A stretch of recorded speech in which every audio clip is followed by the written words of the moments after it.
beginning, man has struggled ever onward in his conquest of time and space. For countless centuries, lofty mountains mutely challenged him, standing as stalwart barriers across his path. Upon the oceans that surrounded him, he launched his ships. At the mercy of wind and tide, they made slow headway across the waters. Over the lowlands, the wilderness of desert and green valleys, he plodded his very way, earthbound in the conquest of time and space. But man is no longer earthbound, and Lockheed rides the airways with a thrust of bright propellers and the flash of gleaming wings. And behind this Lockheed lies aviation history. In 1903, on the plains of Kitty Hawk, North Carolina, this history began. In the granddaddy of all modern planes, the Wright brothers won immortality by sustaining flight in a heavier-than-air flying machine. There is no fuss or ceremony, no cheering crowds. The motors sputter and catch, weights drop, the ship catapults off the ground into the air for the first flight on record. Since then, aviation history is written in a never-fading book of records. In 1928, a Lockheed Vega, the well-known Yankee Doodle, reaches New York from Los Angeles in 18 hours and 58 minutes. At the controls are Colonel Arthur Goebel and Harry Tucker. In 1929, Captain Frank Hawks climbs aboard his Lockheed to set a new transcontinental mark. Good luck, Captain. New York is only 3,000 miles away. Off on his way to a new record, one of the many he is to establish in the years that follow.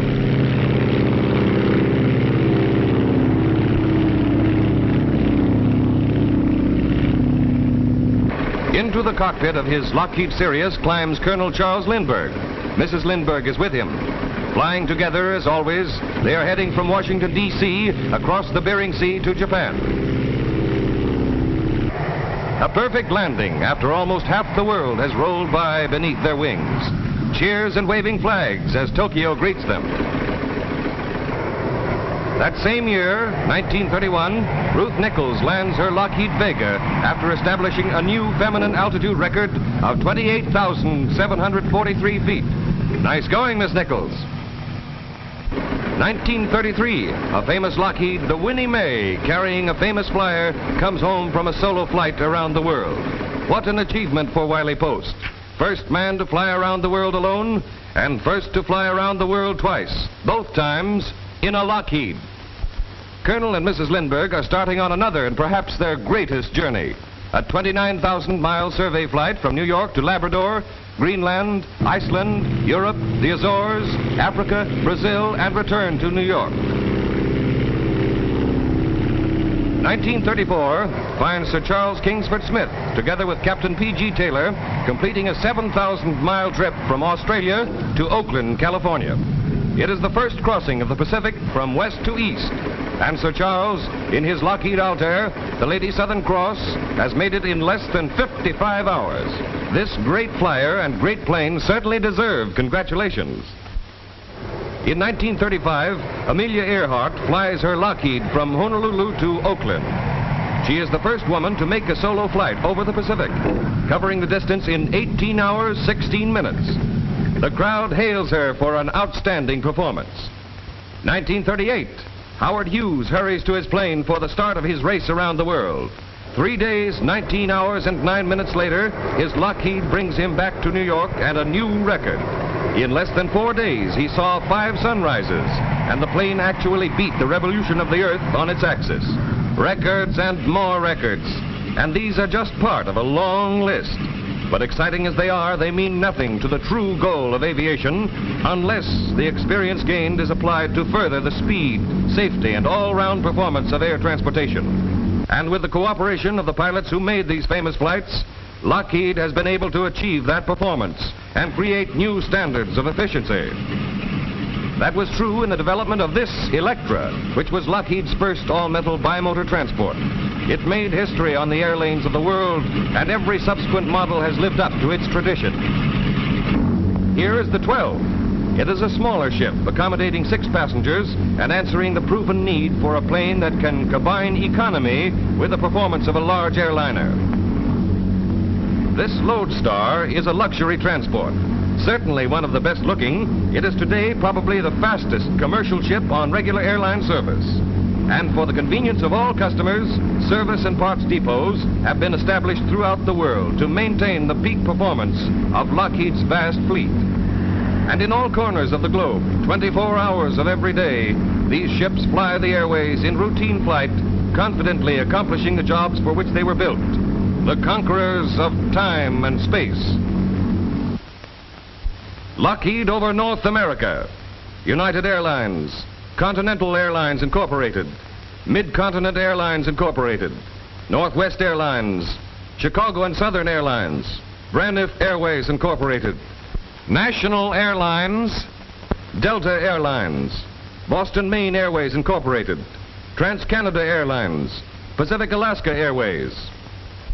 Lockheed over Central America, Líneas Aéreas Mineras, TACA, Cia Nacional Cubana de Aviación. Lockheed over South America, Pan American Airways Incorporated, KLM, Air France, Avianca, Línea Aeropostal Venezolana. Lockheed over Africa, Air France, Air Afrique, Aéro Maritime, South African Airways, DETA. Lockheed over Europe, British Airways Limited, Aer Lingus Terranta, KLM, LOT, Aeroput, LARES, Romania, Air France. Lockheed over Asia, KLM, KNILM, Japan Air Transport Company Limited. Lockheed over the Antipodes, KNILM, McRobertson Miller Aviation Company, Guinea Airways, Ansett Airways Limited, WR Carpenter Airlines, Union Airways of New Zealand. Lockheeds also serve high government officials of the Netherlands East Indies, Mexico, Venezuela, Brazil, Argentina, Australia, Canada, Great Britain, India, and the United States. Worldwide coverage, but it has not been accomplished in a day. It is the result of a smooth-running combination of men and machines. In that combination lies the story of Lockheed itself. It is a success story, modern, exciting, typically American. The Lockheed Aircraft Corporation plant, Burbank, California, in 1926.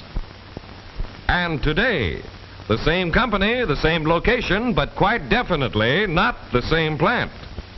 As recently as 1932, sales aggregated the overwhelming total of $23,298.03.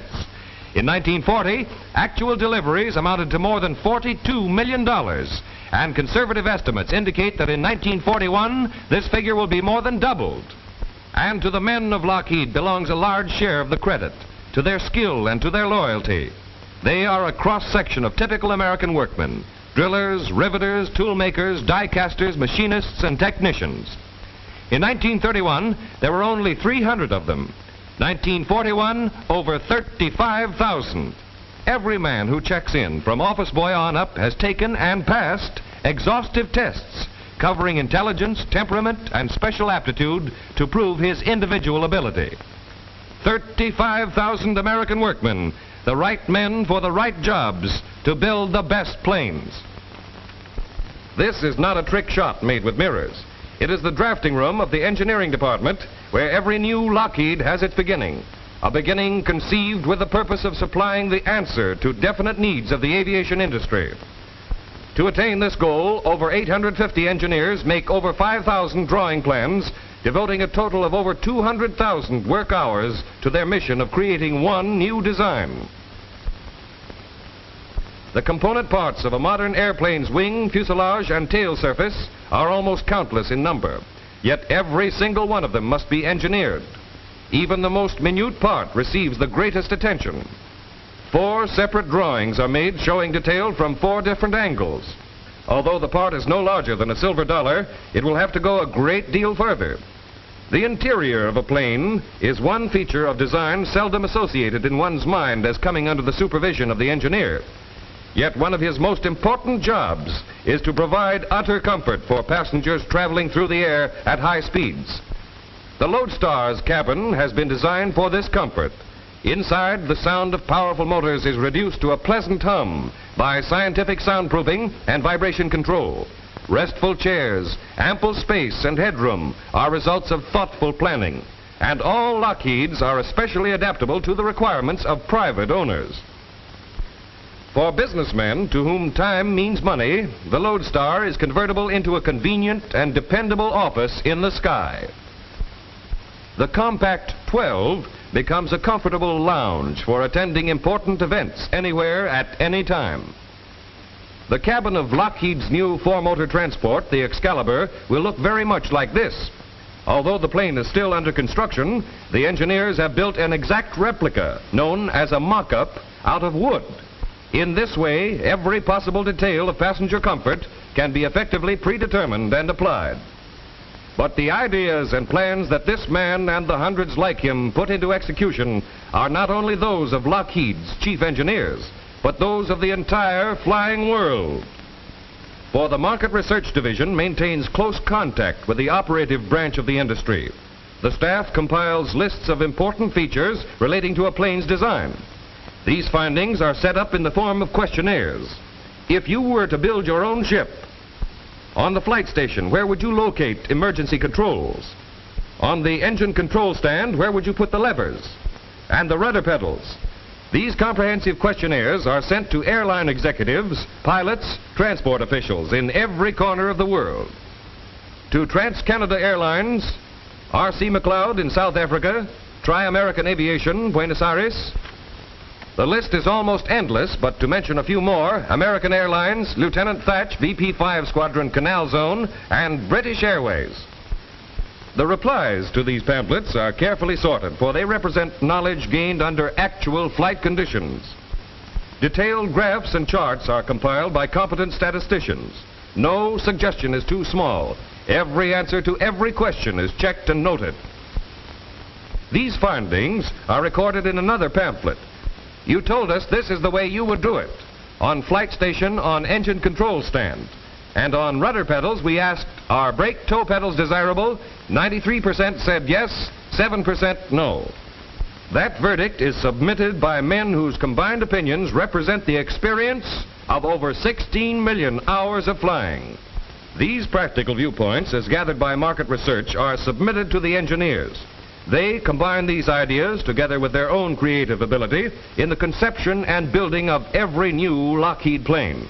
That's how Lockheed designs airplanes to suit the men who know airplanes best, operators, pilots, and regular airline passengers. And the first form a new plane takes is on paper.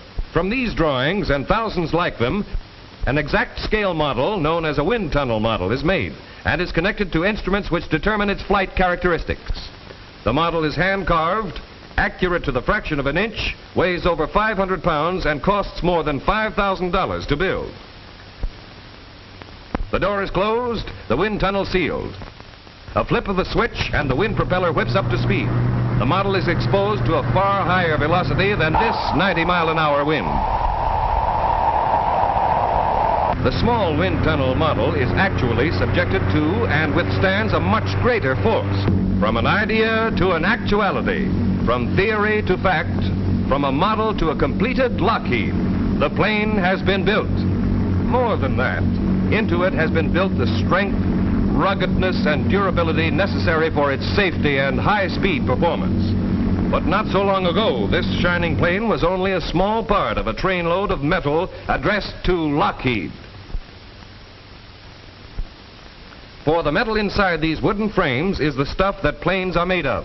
Hard and strong, it must be fabricated by men and machines into the parts that make airliners. Giant shears act as huge mechanical scissors. Metal sheets are slipped into place. The sharp blade strikes and cuts through them as if they were cloth. The high-frequency router, a dental patient's nightmare, turns 15,000 revolutions a minute and cuts layers of metal into their first rough shape. The bit turns so fast that it must be cooled by a constant stream of oil.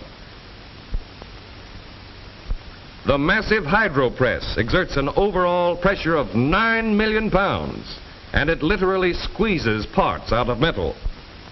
An endless chain of roller conveyors carries a tray with the forms to workmen. They put the metal which has already been cut to the correct size in place on the forms.